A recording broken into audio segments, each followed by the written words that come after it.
Hi, I'm Andy Hills, Superintendent of the Wadsworth City School District. Welcome you to another episode of Striving to be the Best. Today our focus is on the middle school, and our guest is middle school principal, Mr. Christopher Roberts. Chris, thanks for joining us today. It's a pleasure. I'm excited to learn about the middle school and hear some of the things that are happening. So maybe, Krista, why don't you start off? Tell us a little bit about your background and how long you've been part of our city schools administrative team. Yeah, so my path into education by most measures would be considered a non-traditional path. I didn't go to college right away and kind of worked my way through as a journeyman tool and die maker, night shift, and took 6 years to get my bachelor's degree. But education is where my home is now. Most of my early years was a fifth grade math and science teacher, and found myself teaching at CIS.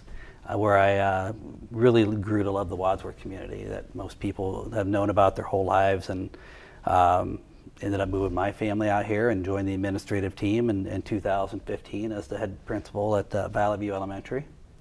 Have been there for the previous 9 years, and this is my first year at Wadsworth Middle School. So probably like our audience members, I'm too learning a lot about Wadsworth Middle School right now. Very good. Oh, you've been an instrumental part of our team since you joined us in 2015, Chris, and doing an outstanding job so far at the middle school. And I think you have something special coming up here. I know you've been going back to school in evening hours and working probably around the clock getting things done, but you have a defense coming up for your doctorate degree. Can you tell us a little bit about that? Yeah, so we always preach to our kids, be a lifelong learner, and that's something I've always lived by. And the last 2.5 years, spent a lot of weekends writing and researching, and my culminating activity is coming up next week. I'll be defending my dissertation, and hopefully after that, we'll be graduating December 15th from Youngstown State University with a doctorate in educational leadership. Oh, congratulations. So, I'm excited. I'm anxious to get my weekends back and see my family a little bit more. So, good luck next week. It's quite an it. accomplishment. Thank you. I'm very proud of you. Appreciate it. So you're not the only new administrator at the middle school. Maybe could you tell us a little bit about the assistant principal? Sure. Yeah, so Mrs. Haley Dewar is our assistant at the middle school, and that process was one that when I was named principal, obviously that was where one of my main focuses was finding somebody who can come in and fill the role of the assistant, and I think we nailed that decision. She's a veteran educator. It is her first year in administration, but I can tell you from working alongside of her just these first few months, she resembles a veteran administrator. She's got so much energy, that ambition, that all the great ideas, and I think the biggest piece, at least for me, is I'm more analytical. I'm not much of a fluff, and she's very creative and comes up with these wonderful ideas to support the culture of the building, engage kids, make things fun. So I think when you look at us in tandem, we complement each other very well. If I'm putting out something, it's going to be black and white with the information. She's able to add the flair and come up with some of the ideas that and I don't want to minimize it by calling it fluff, but the important things that really engage others, that are fun to do, and kind of help support that positive culture at the school. So she's a wonderful addition, excellent special education background, has proven herself to be just remarkable with the kids, building rapport, spends time doing that every day. She's in the lunchroom, interacting with the kids, interacting with our families. And then as the assistant principal, sometimes, dealing with discipline, those are some difficult conversations to have. But she's been navigating those responsibilities very well, and super excited to be able to start this first year with Haley as a co-pilot in that mission. Fantastic. Yeah, I would echo those same thoughts. I think she's done an outstanding job so far, and through her years here as a teacher as well. We're very fortunate to have the two of you team together. Yeah. at the middle school. One of the things, and we'll talk about this when we get to our episode on Valley View, but Haley's been very instrumental in making this inclusive playground idea become a reality through working with our state rep Sharon Ray to get capital budget dollars included for it, securing some other grants and other things. So Haley's definitely a go-getter. Yeah, and her passion together are a great team. Yeah, her passion shines through, and that was one. And I don't want to feel I'm not surprised by it. I did have the luxury of, as you said, she worked at Valley View, so I was able to work alongside with her for the last 6 years. So I'm just pleased to see that what we thought we were getting, I would say she's exceeding those expectations. Fantastic. So are there new opportunities for students this year at the middle school? Yeah, and in full disclosure, there's probably opportunities for students that I've yet to even discover, that just based on past practice. But we have pathways that allow students to pursue things that of interest, and that would also help them be a little bit more well-rounded. So we have pathways for middle school students to get high school credit, one being 0-period Spanish. That's a period that students come before the first bell even rings. Our middle school students go to the high school for that class. So those students have already taken a full credit class of Spanish before they even start their day at the middle school. For our 8th grade, almost all of our 8th grade students are required to take an exploratory foreign language, both French and Spanish. So we're just trying to with that middle school mentality is trying to open up as many opportunities for kids to try different things. And as the foreign language, it's exploratory, just kind of dip their toe in things that they may not even know they have an interest in. So family consumer science, they're learning to cook, and they're learning to sew in some of our technology classes. And a lot of these, what they do is obviously prepare them well for that next step, and that continuum onto the high school, but also provide them with some real world experiences that hopefully will be useful. I know, speaking personally, my son and daughter both came through Wadsworth Middle School, and my son learned how to make pancakes in family consumer science, which is one of his favorite things to cook, for breakfast. Or I'm sorry, waffles. We actually had to buy him a waffle iron to match his recipe that he came up with in family consumer science. So, we do have a lot of things going on, and our goal is to kind of look for openings and opportunities to expand those things, to give kids an opportunity to pursue their interests in addition to the academics. That's fantastic. I think we try to find the right balance, that middle level, like you mentioned. It's about opportunities and exposure and getting kids the experience in a variety of different things so they can find what they like. Right.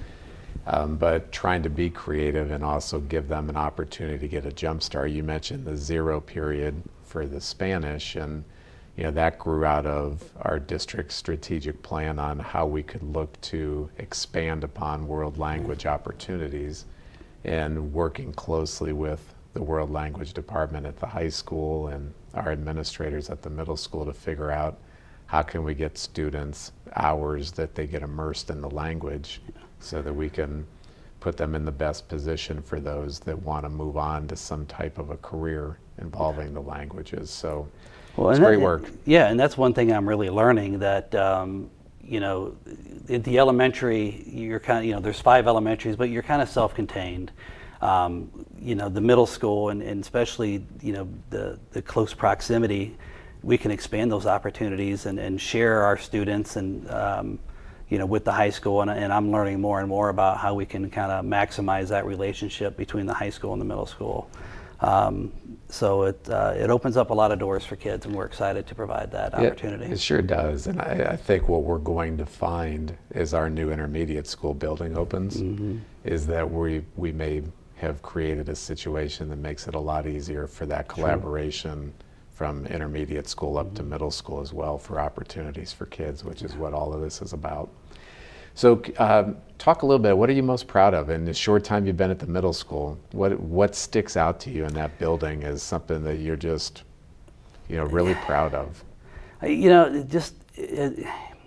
There's some things that just haven't changed. I mean, the Wadsworth City Schools, I mean, all of our staff is excellent. And I am proud of the staff at the middle school. I was in the days leading up to that first day of work, from both staff that have worked there, from families that were familiar with the building, just how tight-knit and supportive that the staff is there. And I found that to be very, very true.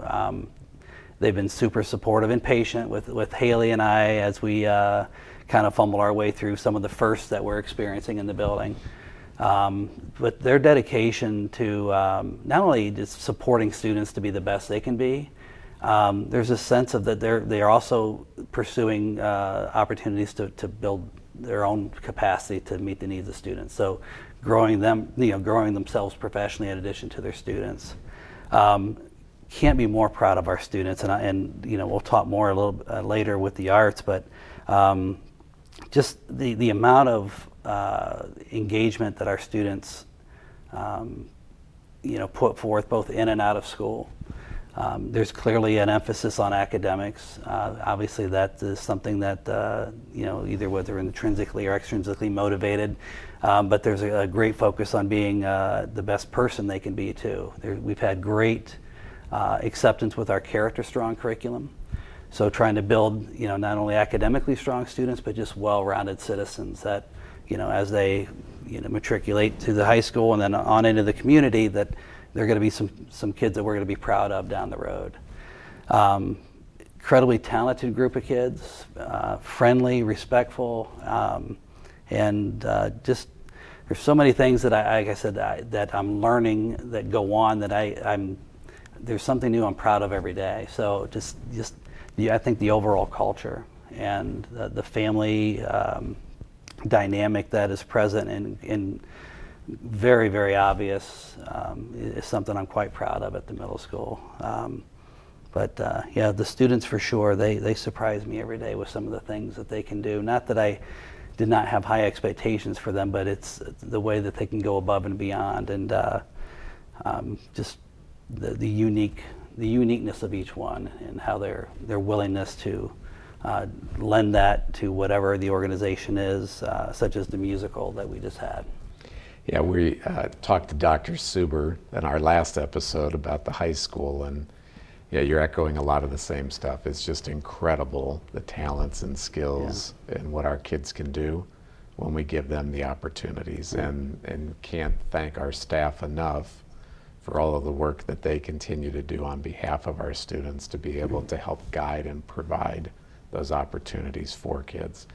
So then, speaking about students, let's move into something that's newer for us at the middle school.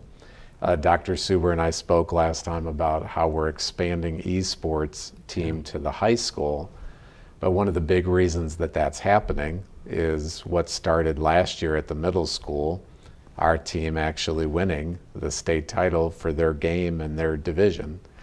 So can you talk a little bit about esports, what's going on with that? I'll be happy to talk to you about it. If you ask me to explain what's going on, I'm probably not the person to do that. As you can see, I have stood behind these students as they've been competing, and they seem to know what's going on and have their own strategy. Although I fail to grasp the concept of some of these, but they're such an excitable and great group, and this kind of lends itself to increasing those opportunities. So with the athletics, the arts, we capture a lot of those kids that might pursue an interest in sports and their artistic ability. And then we've added things like STEM club and chess club, and this is just another one of those examples that it's an opportunity that gives kids to pursue something that they truly love in the school environment and compete, much like they would, on Friday nights, and get the same rush of victory and teamwork and everything else. So they're learning a lot. So with this esports, and we're involved in Esports Ohio. Mrs. Cindy Beeman should be credited with a lot of, if not all, of the upstart with this and getting it organized and projecting her passion and making this opportunity available to the kids. But it's an example of our kids rising above. I mean, last year was the first year we competed, and they walked away with the state title. This year, the interest has bloomed. We've expanded our offerings. So, for those of you who are, familiar with the gaming world, they compete in Rocket League, Mario Kart, Smash Brothers, Super Smash Brothers, and we're just adding a new competition, the Minecraft Bed Wars, which, other than the Mario Kart, which I'm pretty sure is just you want to finish first, the rest of it is kind of, I stand back and I watch, and these kids just amaze me with how fast their fingers are working, and they get excited about something that I'm not real sure why they were excited, but something happened that made them excited. But it's just another avenue for kids to, again, pursue those passions and, again, really learn the same lessons they would if they were on the football field, the baseball field, or whatever, is that, that teamwork, that sportsmanship, developing strategy, which ultimately, builds them problem-solving capacity. And so there's a lot to it. It's esports and video gaming as a sport. I know there's some people that balk at it, but I would argue back that the lessons that they're learning, those ancillary skills of just working together, uniting, teamwork, problem solving, overcoming defeat, and resilience, building resilience, it's all there. And so we're super excited to now recognize that, and we're heading into our winter season. And parents should keep an eye out for some information on how to get your kids signed up for our esports program. That's great. And and outside of all that teamwork and other things they learn through the program, some people may not realize that there's a whole world of opportunities with scholarships for post-secondary education, and I was surprised to find out some pretty darn lucrative careers in regards to gaming that is out there. So it's a way for us to help students get ready for whatever's next as well, in addition to all those other things that you mentioned, Chris. How about the fine arts? We have a lot of storied history of fine arts here. Can you touch a little bit on what we offer at the middle school, what's been going on in that area? Yeah, so this was I will say that the show choir was my first eye-opening moment. And again, I don't want to come off as having, come in with low expectations. But my prior experience was elementary talent shows, to now middle school show choir, which from the first time the song they sung, I was just awed in awe about the level of talent that we have, both vocally and the choreography was amazing.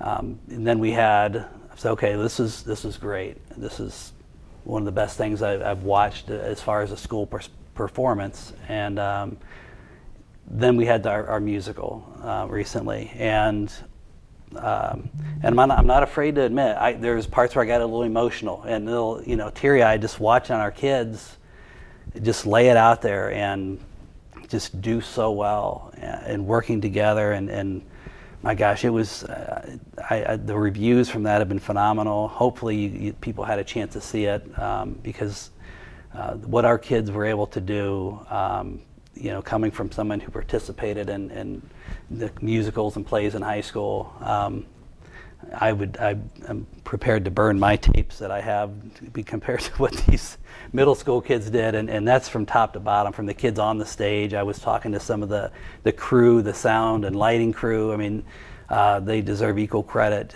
It was just a phenomenal show, and of course we have a hallway mural that we continue to add on to, and this recognizes some some famous Ohioans, some people that really made a difference, across the world, not just regionally here. But we just recently added the Wright brothers, and we have a list of a few other famous Ohioans that we're going to be adding to the board soon. And as you can see, that we have students who are they're the ones that are putting that up there. So if what's hard to see behind the graphic there is it's dare to transcend in the den. And it's just, letting kids know that, push yourself, dreams are possible. These aren't necessarily exceptional people. Obviously, historically they are, but I'm sure they probably have both sat in a middle school classroom at one point in time and just dared to take a chance on their ideas, and that's hopefully what we can inspire our kids to do, is just have that mindset of anything's possible. That's incredible, looking at that, Yeah. looking at that mural. And I was able to attend the musical, and it was phenomenal. It was the job that they did. It's just, it is truly always amazing, Yeah. kind of awestruck. And for our community, we have our Fine Arts Festival, and that's another one where it's some culminating work where things are going on in just our art classes throughout the day, that they get to showcase their work, and we have some students with some incredible talent. I visit the classroom, and I just amazed at what the students can get down on paper or whatever the medium is. Their level of creativity is astonishing. Yeah.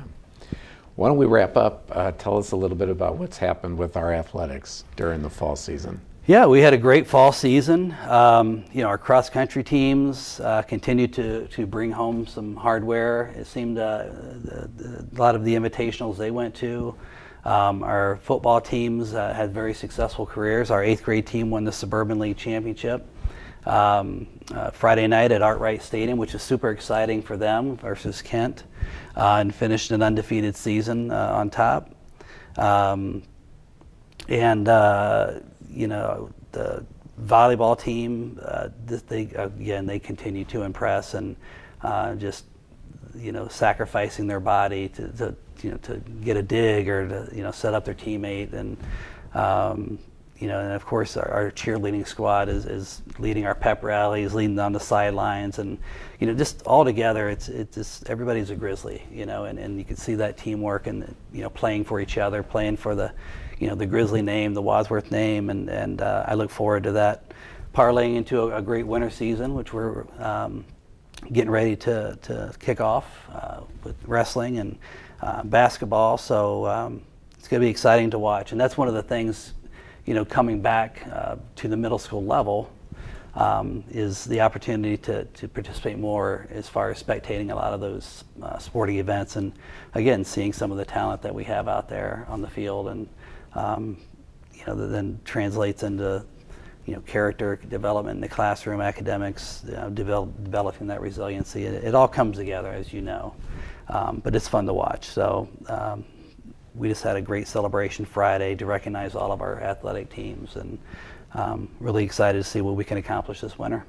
It's fantastic. I think one of the things that's special about our programs too is how they all build and tie into the highest levels with varsity on down, even into the middle school. There's that approach to try to get kids ready and exposure in those middle school years to kind of teach them the ways of the programs as they progress to get up into the high school level. So the middle school coaches are doing an outstanding job, but it's great to see our varsity, JV level, freshman level coaches involved in taking an interest in the middle school and making sure that the programs are aligned. And that goes back to that proximity of the campus. Our volleyball team, our high school volleyball team, has advanced to the state tournament, and the high school's invited our middle school volleyball team to come over and join the clap out and celebration as they send them off down to I think it's Dayton, I believe, for the state Fairmont tournament. High School in Dayton. And so just it's kind of a big brother, big sister program kind of built into itself, where our high school teams are mentoring our young students, and as you said, within the Wadsworth community, that some of those sports go down to the youth level, and something very unique about that, and clearly you see the success that lends to at the upper grades. Right. Yeah, good luck, by the way, to our varsity volleyball team in the state finals. They play tomorrow, November 7th at 8 p.m. I might be in bed by then, but we'll see. At Fairmont High School in Kettering down by Dayton. So, well, Chris, it's been great to have you on here. We appreciate you talking about what's happening at the middle school. Keep up the good work. You and Haley and all the others, we're very appreciative of all that you do, and looking forward to great things coming from the middle school. I thank you again, and just appreciate the opportunity to continue to serve the Wadsworth community. definitely a destination location for many, and it's been home for me. Then hoping to finish my career here and continue to serve the best I can. So thank you. Fantastic. And so our next episode will focus on Central Intermediate School. Until then, thank you, Wadsworth, for your continued support of our school district.